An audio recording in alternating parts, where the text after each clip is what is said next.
El tema sobre la mesa con Raúl Frías Lucio.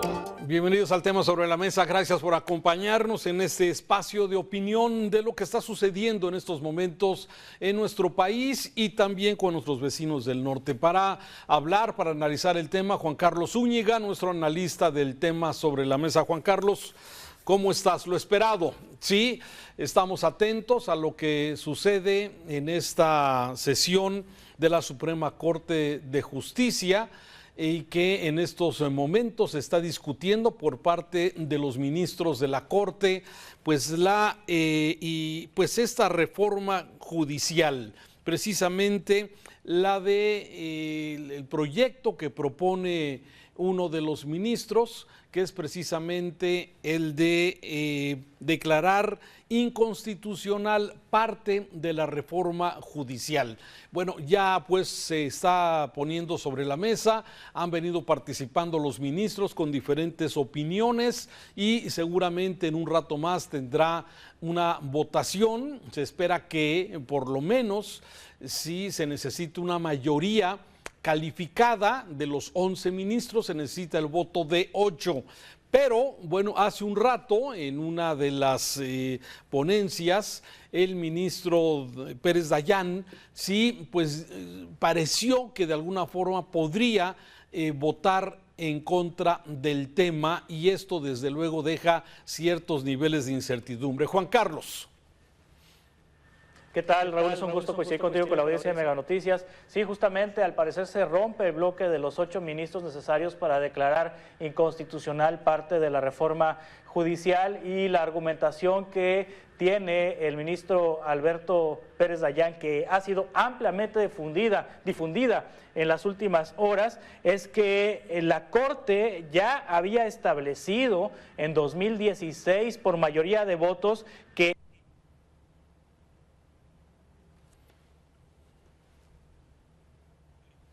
sí, había definido ya de alguna forma en esto y es lo que se está discutiendo en estos momentos. Estamos viendo la sesión en vivo, Juan Carlos, estamos viendo la sesión y los puntos de vista de cada uno de los ministros respecto a este tema. Hay que recordar que hoy precisamente los ministros van a votar entre 3 temas principales. Era la inconstitucionalidad de la reforma judicial. De acuerdo con el proyecto del ministro Alcántara Carrancá, es invalidar la parte donde se elegirían jueces y magistrados mediante el voto popular y solamente dejaría a los ministros de la Corte y a los magistrados del Tribunal Electoral. Sin embargo, bueno, ese es el proyecto. Pero bueno, ahí estamos viendo cada uno de los ministros, de los 11 ministros, van a opinar al respecto. Decías que, bueno, Pérez Dayán hacía referencia a un antecedente en el 2016. Juan Carlos. Sí, es correcto. En 2016 la Corte ya había establecido un criterio en el sentido de que los partidos políticos no pueden promover acciones de inconstitucionalidad contra reformas constitucionales y en aquel entonces votaron 8 ministros y Luis María Aguilar, entre ellos Jorge Pardo, Javier Lainez y justamente la presidenta de la Suprema Corte, Norma Piña, mientras que Alfredo Gutiérrez Ortiz Mena estuvo en contra, al igual que el ahora funcionario del gobierno de Claudia Sheinbaum, Arturo Saldívar. Cito textualmente a Pérez Dayán: sería responder a una insensatez llevada irresponsablemente al texto supremo con otra insensatez equivalente al forzar el ejercicio de una facultad que no me fue conferida en el conocimiento de una acción de inconstitucionalidad. Dice Pérez Dayán que él, bueno, no está de acuerdo con la reforma judicial, pero que no tiene ni cuenta con las facultades para declarar inconstitucional la reforma judicial a partir de las acciones de inconstitucionalidad de los partidos políticos. Se infiere entonces que esto no va a pasar, Raúl, y la reforma queda intocada. Bueno, yo me esperaría precisamente al voto, pero como tú dices, si no se logran los 8 votos de los ministros en contra, pues de alguna forma la reforma judicial queda como fue publicada en el mes de septiembre. Esta mañana la presidenta Claudia Sheinbaum, bueno, de alguna forma en este hecho que ha venido desacreditando a el Poder Judicial, que tiene corrupción, que hay nepotismo y todo esto que de alguna forma se ha venido comentando. Bueno, pues retomó, fíjate lo que son las cosas, un reportaje de Mexicanos contra la Corrupción, tanto que odian a este organismo, pero toman un reportaje del 2018 donde Mexicanos contra la Corrupción tomaban, sí, algunos de los ejemplos del exceso de corrupción y nepotismo en diferentes poderes judiciales de muchas entidades del país, ¿sí? Donde estaban esposas, hijos, nueras, yernos, amantes, bueno, de todo dentro del Poder Judicial y que, bueno, es parte de esta discusión. A mí me parece que el tema de la reforma judicial, y aquí lo dijimos en muchas ocasiones, Juan Carlos, desde luego se requiere, era necesario. Sí, el tema es la forma como se propone resolver este tema a través de elección de jueces mediante el voto popular, ¿no? Entonces, sí, llama la atención este tema. Por lo pronto, bueno, está corriendo el tiempo y estamos atentos aquí en Mega Noticias de lo que pueda resolver la Corte en el momento de la votación, Juan Carlos. Sí, híjole, y yo comparto con Pérez Dayán el sentimiento, es decir, pues yo no estaría de acuerdo en todo con la reforma judicial como está planteada, como se aprobó en la Cámara, pero creo que una decisión en la Corte de no ir con el proyecto del ministro Alcántara Carrancá, de alguna manera va a dar un poco de certeza al futuro de nuestro país en la discusión pública y se va a tranquilizar, se van a tranquilizar las aguas y vamos a elección el próximo año y ya veremos si esta fórmula de elección popular funciona. No lo vamos a saber en el corto plazo, será en el largo plazo, inclusive hasta 5 o 10 años si esto funcionó, pero por lo pronto esto va a tranquilizar un poco las cosas, porque de invalidar la reforma constitucional, parte de la reforma constitucional, la Corte va a meter al país en una crisis ya bastante cantada. Pues sí, ese es un tema, bueno, ya veremos de alguna forma cómo va caminando. Mientras tanto, bueno, siguen de alguna forma publicándose las convocatorias para los que deseen ser jueces y magistrados. Bueno, cada uno de los comités de evaluación del Poder Ejecutivo, del Poder Legislativo, del Poder Judicial, están ya haciendo las publicaciones pertinentes. Ya veremos de este asunto. Oye, pero el otro tema es sin duda importante, lo que está pasando con nuestros vecinos del norte, especialmente con esta jornada electoral, que, bueno, pues el tema México, el tema de la relación, el tema de la migración, el tema de los grupos criminales, el tema del tráfico de drogas, el tráfico de armas, está presente en esta jornada electoral en los Estados Unidos. Es correcto y no vamos a tener un claro ganador esta noche.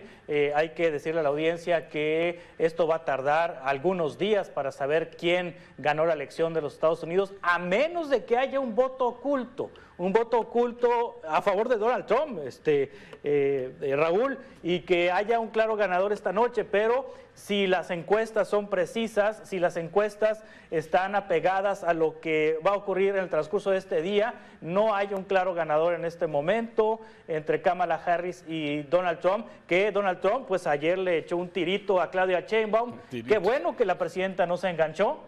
Qué bueno que la presidenta no se enganchó. La presidenta dice, bueno, es que le falta información a Trump, le falta información a quien vaya a gobernar Estados Unidos. Nosotros vamos a tener una buena relación con quien gobierna los Estados Unidos. Reaccionó de una manera, digamos que prudente, diplomática, la presidenta ante este amago de Trump de colocar un arancel del 25% a México si no controla el tráfico de drogas y de delincuentes, así dijo, de delincuentes puertas a través de la migración ilegal. Sí, bueno, es que ese ha sido uno de los discursos tronantes de Donald Trump. Esas son las grandes diferencias que desde México yo observo, sí, tanto de Kamala Harris, que es una política que de alguna forma ha guardado las formas, aunque sigo pensando que con cualquiera de los dos, sí, la relación México-Estados Unidos va a tener sus altibajos, como ha sido a través de la historia.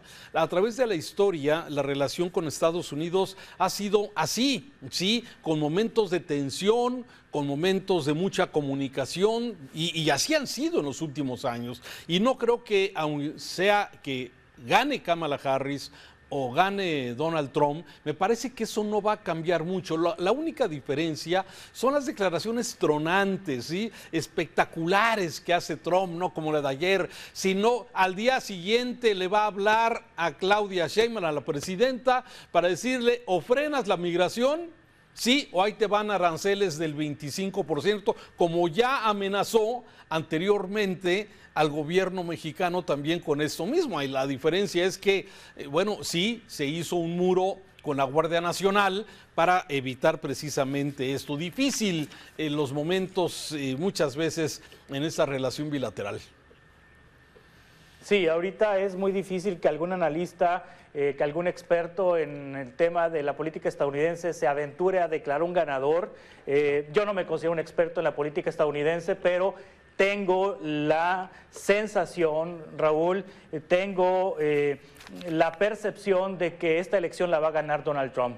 ¿Por qué lo digo? Porque hay voto oculto a favor de Trump, hay también el voto latino, Raúl, sí, que el voto latino, de acuerdo con los estudios de las encuestas, va a tener Trump más voto latino que el que tuvo Joe Biden. Harris, por ejemplo, Kamala Harris tiene una intención del 57% del voto latino. Joe Biden tuvo el 65% en 2020. Esa diferencia de unos cuantos puntos se va a ir aparentemente a favor de Donald Trump, y tengo la sensación de que están empatados, pero que al final el republicano se va a alzar con el triunfo, y gracias al empujoncito que le va a dar el votante latino. Fíjate que, a ver, el voto latino equivale al 13% de los 116 millones de votos que hay en los Estados Unidos y que hoy se esperan, ¿sí? El 13%. De ese 13%, el 65% es de mexicanos. Normalmente el voto de Florida, el voto de los venezolanos y puertorriqueños que viven precisamente en esta parte de los Estados Unidos, ¿sí?, votarían precisamente por el Trump, porque de alguna forma Trump pues es enemigo, digamos, del comunismo, del socialismo, y no comulga con los gobiernos de Venezuela, de Cuba, y esto de alguna forma, ese voto se va precisamente hacia los republicanos. El voto mexicano, sí, el 63%, que es la mayoría de los del voto latino, sí, de alguna forma vota en forma diferente. Sí, el voto, de acuerdo a los antecedentes, es un voto que podría coincidir algunas veces con un gobierno más progresista, con un sistema, digamos, más como Kamala Harris, con los demócratas, que con los republicanos. Pero ya vimos que en Texas, donde viven muchos mexicanos, sí, pues es un estado que normalmente vota a favor de los republicanos, de Trump. Así es que, bueno, sí, va a ser interesante ver esto. El voto latino cada día va a ser más importante. Hoy es solamente el 13%, pero finalmente son los que a veces inclinan la balanza de un lado para otro, sobre todo en estos estados que le llaman columpio, y que son pocos votos electorales de los 270 que se requieren para ganar la presidencia, pero que de alguna forma ese voto latino puede ser ahí influyente para esto, ¿no? Sí, y Raúl, para quienes sientan ansiedad esta noche de conocer el resultado de quién gana la elección en los Estados Unidos, pues hay que decirles que el resultado va a tardar 2 o 3 días, sobre todo por el conteo de votos en el estado de Pensilvania, también en Georgia, Carolina del Norte, Wisconsin. Pero hay 2 claves importantes que pudieran darnos una luz esta noche. Si Kamala Harris es la favorita en Georgia o Carolina del Norte, aumenta sus posibilidades a nivel nacional. Es decir, si en la noche vemos que Kamala gana Georgia o Carolina del Norte o los dos, quiere decir que Kamala tiene amplias posibilidades de ser la ganadora. Pero si Donald Trump gana Georgia o Carolina del Norte o los dos, Harris estará en problemas. Bueno, y fíjate, a diferencia de lo que tú consideras que puede ganar Trump, sí, a mí me parece que el voto de la mujer especialmente le puede dar una inclinación precisamente a Kamala Harris, ¿sí?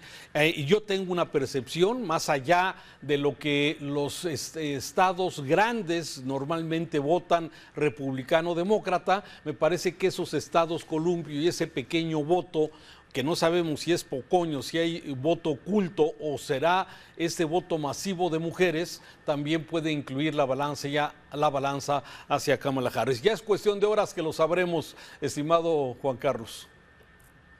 Sí, otro ingrediente, parece que va a participar menos gente en esta elección que en 2020.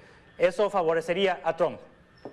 Vamos a ver, ahí está. Por cierto, invitamos a la audiencia a estar atentos a nuestro programa especial esta noche, a partir de las 7 de la noche aquí en Mega Noticias. Sí, bueno, con mucha información, con conexiones directamente a las entidades pero cómo se va conformando este mapa político en los Estados Unidos entre color rojo o color azul.